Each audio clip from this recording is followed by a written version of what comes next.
Boa tarde e bem-vindos a mais uma Fast Talk da JETV, desta feita com a professora Susana Peralta, economista e investigadora na Nova School of Business and Economics. Hoje vamos falar a propósito do seu novo livro, Portugal e a Crise do Século, o terremoto da desigualdade. Boa tarde, professora. Olá, boa tarde, João. Podemos arrancar com a pandemia, que é incontornável, não é? Menciona no livro, e eu acho que isto é uma faceta interessante da pandemia, ao início, quando chegou a doença, houve quem achasse que se poderia tratar do grande equalizador, até foi o termo que algumas pessoas utilizaram. Rapidamente se viu que a situação seria mais o inverso, um agravamento das desigualdades. A minha questão prende-se com como é que poderia ter sido abordado este problema no início da questão, e isto fica sempre mais complicado. Havia um grau de incerteza enorme, mas como poderia ter sido abordada esta questão no início, na gênese, para evitar este agravamento de desigualdades que agora se verifica? Bem, essa pergunta é um bocado difícil, porque é verdade que quando aconteceu a pandemia ao início, nós não fazíamos muito ideia sequer da duração que isto ia ter, não é? Aqui há dias um amigo meu enviou-me uma fotografia, ele vive em Paris, e tinha ido ao médico logo naquele início da pandemia, não foi por causa da pandemia, tinha uma consulta qualquer regular, e tinha um cartaz, um anúncio na porta do consultório a dizer que por motivos da pandemia, enfim, estamos com horários reduzidos ou não sei o quê, e dizia lá mesmo, prevê-se que dure até meados de abril. Portanto,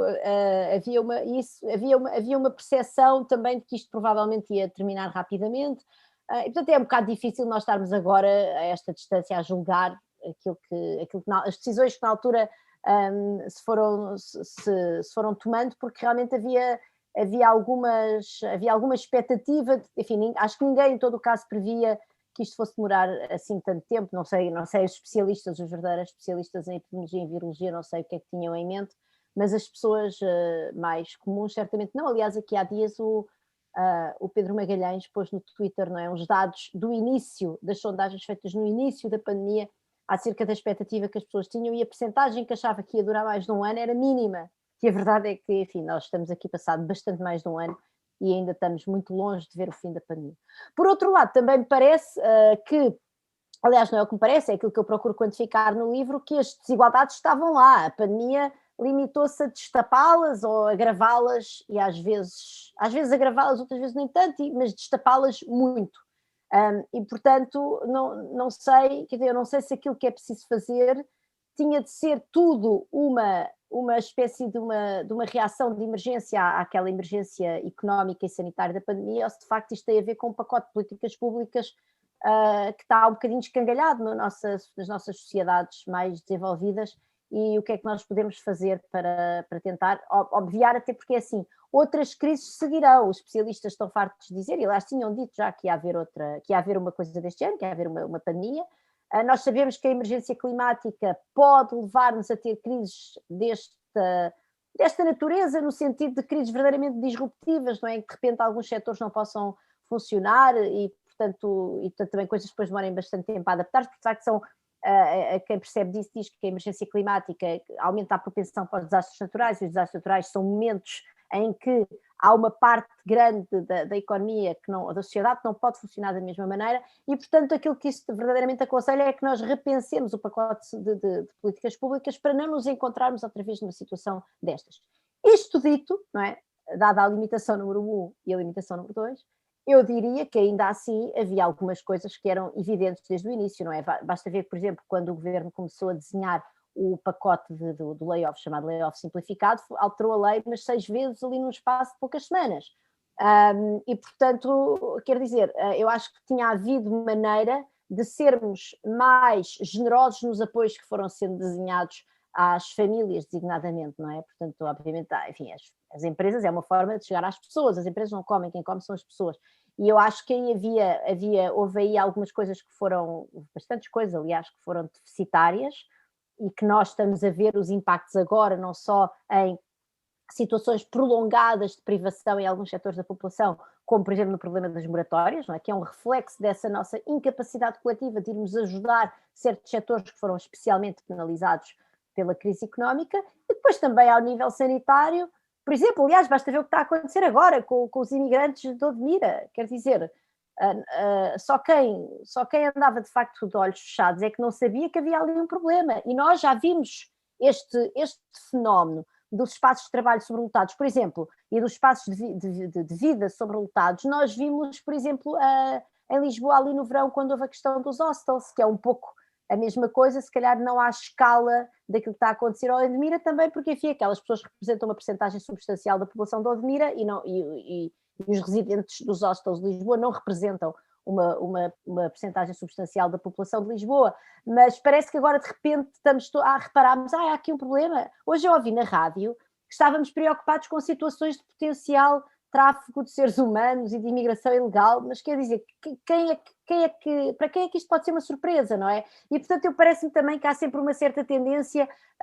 uma espécie um bocado infantil, não sei, de esperar sempre o melhor. E eu acho que nós, com os cientistas que temos em Portugal de qualidade, e não só economistas, muitas pessoas, muitos demógrafos, sociólogos, estou a falar das ciências sociais, e depois certamente os epidemiologistas, os especialistas de saúde pública, podiam de facto ter começado a perceber onde é que estão estes focos e começar a ajudar as pessoas para as proteger também do risco de saúde. E aí eu acho que mais uma vez falhámos, portanto eu acho que há uma certa incapacidade dos governos de saltar, e eu acho que isso é comum, aliás, aos outros países, não parece que seja exclusivo de Portugal de maneira nenhuma, mas de saltarem um bocadinho fora da caixa, não é? Fora do business as usual, e de repente vê-se abraços com uma crise desta dimensão, muito inesperada, e há uma falta de capacidade de ver, bom, aonde é que, num bocadinho agir à frente, não é? Não só em termos económicos, como em termos de saúde pública, tentar adiantar-se ao vírus. Se, por exemplo, isto está a acontecer em Odmira, é mais ou menos evidente que iria acontecer, quer dizer, que a probabilidade era elevada em todo o caso, estamos sempre a falar em cenários probabilísticos, e portanto aí eu acho que nós falhámos, não é? Enfim, nós falhámos nessa capacidade de, apesar de tudo, responder com políticas públicas mais cabais, de apoio ao rendimento e de mitigação dos riscos de saúde pública, que já agora estão ligados, porque estas pessoas que vivem em espaços sobrelotados e que trabalham de sol a sol, pondo em risco a própria saúde, e nós, enfim, a história ainda está por contar, mas provavelmente há aqui pessoas que estavam infectadas e que é possível, em todo o caso, podemos admitir que pessoas com suspeitas de infecção tenham continuado a trabalhar, etc., é porque eles de facto estão fora da rede normal que foi desenhada para apoiar os trabalhadores, que lhes permitiu manter o rendimento mesmo quando estão infectados ou quando estão em isolamento. Estas pessoas ou estão fora dessas redes, ou desconhecem as redes, ou lá está sendo trabalhadores ilegais, ou muitas vezes provavelmente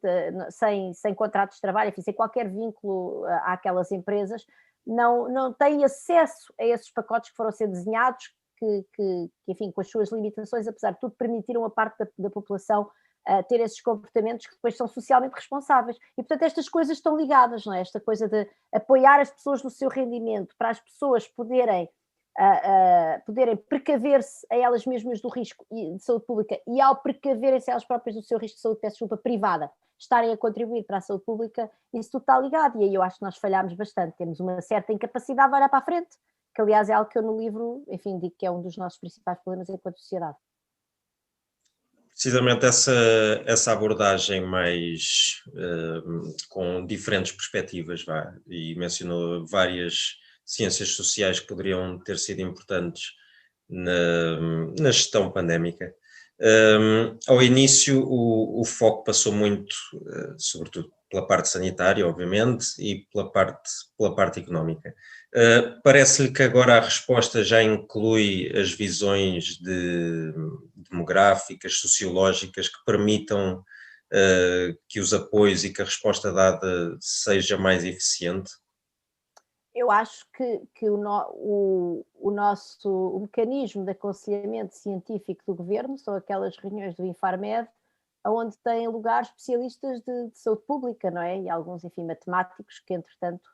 foram fazendo este caminho para servir o país neste momento difícil, e isso não terá de mal. Mas falta uma dimensão interdisciplinar ainda. Não quer dizer que não haja vozes da interdisciplinaridade que cheguem aos circuitos de decisão, e chegam certamente, e há mecanismos de auscultação aliás, o Primeiro-Ministro fez 2 reuniões com economistas, nas quais eu tive o gosto de participar, mas foram 2 momentos no tempo, um em abril e o outro, salvo erro, em setembro ou outubro. Não tem a regularidade destas reuniões, por exemplo, do Infarmed, onde estas perspectivas claramente não estão refletidas, enfim, cabalmente e certamente não de forma formal. Peço desculpa pelo pleonasmo. Quando nós, por exemplo, olhamos para o comitê de especialistas do Reino Unido, nós vemos que é um comitê verdadeiramente interdisciplinar e que no boletim periódico de informação acerca da pandemia aparecem também indicadores económicos. E isso porquê? Porque, de facto, a decisão, a evolução epidemiológica é apenas uma das variáveis que o governo tem de ter em conta na sua tomada de decisão. Pois há uma série de outras, certamente a evolução da economia, a evolução do nosso sistema de educação, que são muitíssimo importantes, o problema da saúde mental, perceber como é que as pessoas estão a reagir e de que forma é que isso depois vai trazer impactos no seu futuro, a questão gravíssima ao longo deste ano dos jovens, das gerações mais jovens, que estão bastante ausentes daquela